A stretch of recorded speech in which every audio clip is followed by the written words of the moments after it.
나치 39년이 되면서 히틀러의 계획이 바뀌어요. 원래는요, 나치가 유대인을 처음부터 죽이는 게 아니라 수용을 하려고 그랬어요. 그래서 아프리카에 가면 그 마다가스카르라는 그 프랑스령 섬이 있는데 거기에 수백만 명을 다 가둬놓으려고 그랬거든요. 그 책임자가 또 아이히만이었어요. 근데 문제는 생각을 해봐요. 한두 명도 아니고 수백만 명을 거기로 이송하는, 그리고 거주시켜. 그 행정, 과정, 예산, 이게 너무 막대한 거예요. 그래서 나치는 계획을 바꾸게 됩니다. 수용, 무가치, 최종적 해결 방안, 절멸. 가장 빨리 가능한 많이 태워 없앤다. 홀로코스트예요.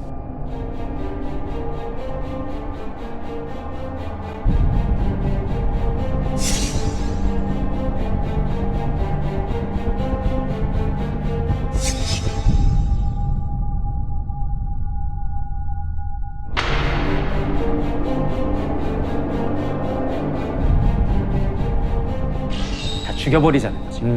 그걸 이 사람이 문서로 받은 거예요. 그때 처음으로 이 사람은 인간적으로 동요를 합니다. 아무 말도 할 수 없었다라고 나와요. 그리고 나치는 이런 실무자들이 동요하지 않기 위해서 학살이란 표현 절대 문서에 쓰지 않습니다.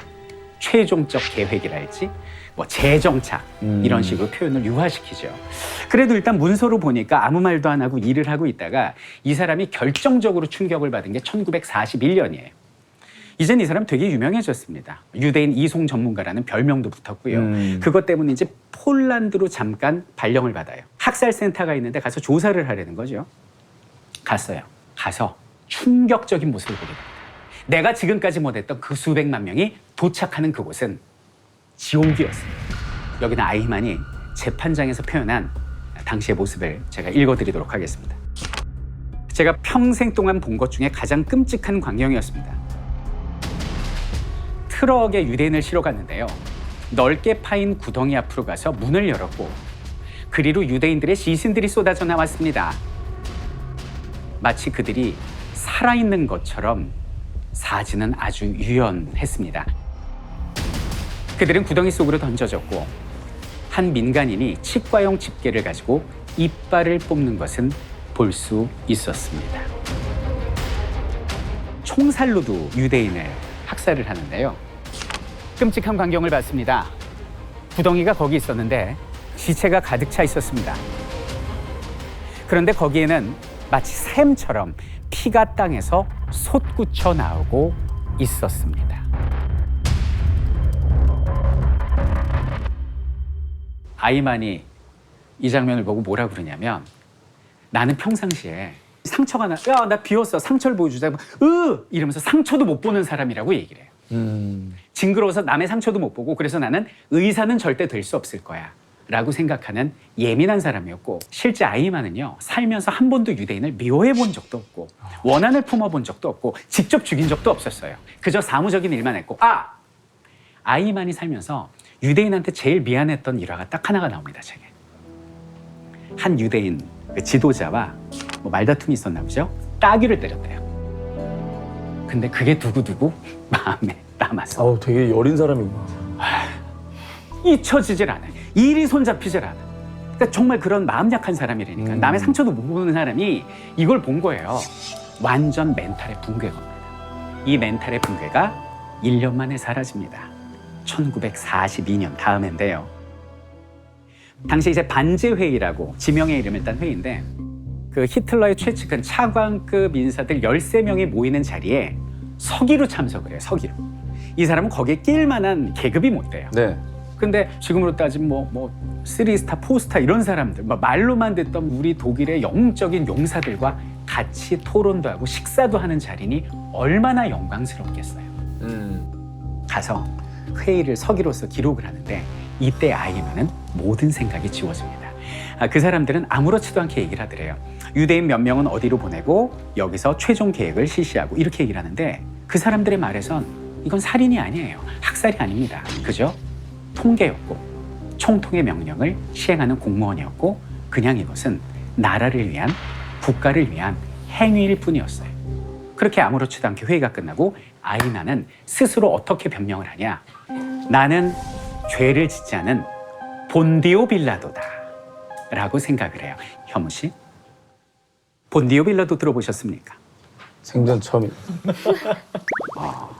전 들어본 적이 없습니다. 예수 이제 재판을 유대인들이 이제 예수를 잡아가지고 로마의 빌라도한테 이 사람이 자기가 왕이라고 주장하니까 처형해 주십시오라고 하는데 빌라도가 이제 예수랑 면담을 한 다음에 죄가 없는 거예요. 죄가 없어서 처형을 못 할 것 같은데 유대인 지도자들이 이걸 처형을 해달라니까 자기는 그냥 거기서 손을 씻고 정말로 손을 씻고 나오죠. 그냥 난 모르겠다. 이러고. 맞습니다. 바로 저 얘기예요. 그걸 인용해서 이 사람은 자기 정당화를 시켜요. 많은 사람들이 죽는 건 알아. 왜? 내가 봤으니까. 하지만 난 죄가 없어. 왜? 나는 시키는 대로 공무원으로서 해야 할 일을 할 뿐이니까. 이게 당시에 아히만이었어요.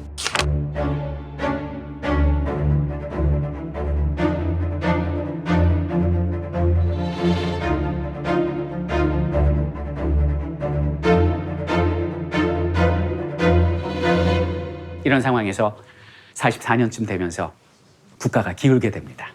패전의 폐색이 짙어지죠. 그때 아히만이 이렇게 얘기를 했대요. 만약에 우리가 전쟁에서 지면 나는 웃으면서 무덤에 뛰어 들어갈 거야 라고 이야기를 합니다. 그리고 세상이 보는 앞에서 나는 교수대에 묶일 거야 라고 얘기를 해요. 근데 실제로 패전했고 15년간 도망 다니다가 붙잡혀왔어요. 붙잡힐 때도요. 모사드가 가서 팍 납치한 다음에 귀에다 대고 속삭였대요. 너 이름이 뭐야? 그 보통 뭐라고 그러겠어요? 뭐 이럴 거 아니에요. 아돌프 아히만이다. 이스라엘이 날 잡으러 왔음을 알고 있다. 이러면서 끌려와요.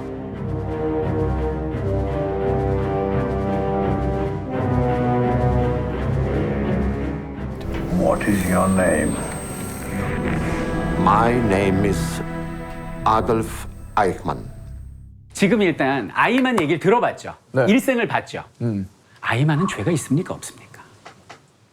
전 죄가 있다고 생각합니다. 이유는?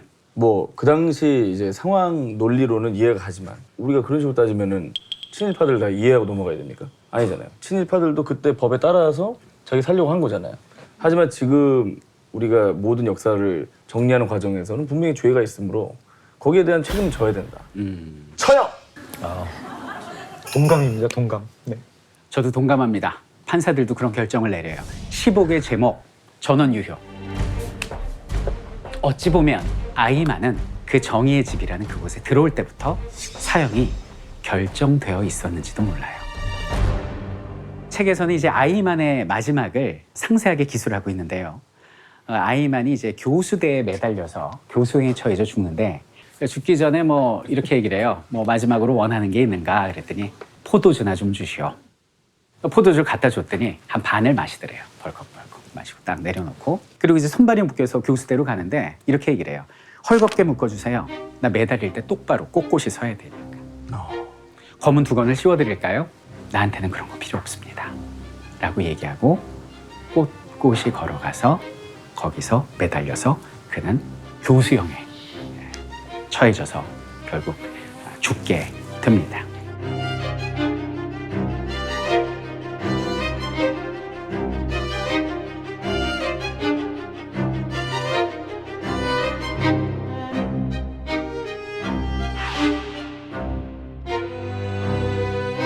책의 마지막 부분을 제가 좀 읽어드릴게요. 한나 아렌트가 이렇게 이야기를 합니다. 마지막 순간에 그가 인간의 사악함 속에서 이루어진 이 오랜 과정이 우리에게 가르쳐준 교훈을 요약하고 있는 듯했다. 두려운 교훈, 즉 말과 사고를 허용하지 않는 악의 평범성을 요 말이 책의 제일 마지막에 남아 있습니다. 저는 책을 읽으면서 정말 많은 생각을 했습니다. 왜냐하면 우리의 역사도 유대인의 역사와 비슷해서 많은 이들이 고통을 받았는데 그럼 그때의 전범들도 과연 이런 생각을 가지고 간 게 아닐까 굉장히 무서운 생각을 했고 또 하나 든 생각은 뭐냐면 이 아히만의 모습이 우리 자신일 수도 있다는 게 굉장히 공포스러웠어요. 한나 아렌트가 책에서 뭐라고 얘기를 하냐면 무사유라고 그래요. 무사유. 무사유가 뭐냐면 생각 없이 사는 것. 내가 하는 일이 이 사회에 선한 역할을 미치는지 아니면 어떤 악영향을 미치는지 관심 없이 그냥 거대한 제품의 부품처럼 무사한 일로 시키는 대로 돌아가는 톱니바퀴 같은 우리네 인생. 이 인생이 우리 마음속에 있는 악을 다 끄집어내서 합친 것보다 생각 없는 무사유가 더욱더 위험하다라는 말을 마지막으로 여기는 예루살렘의 아이히만 강독을 마무리하겠습니다. 감사합니다.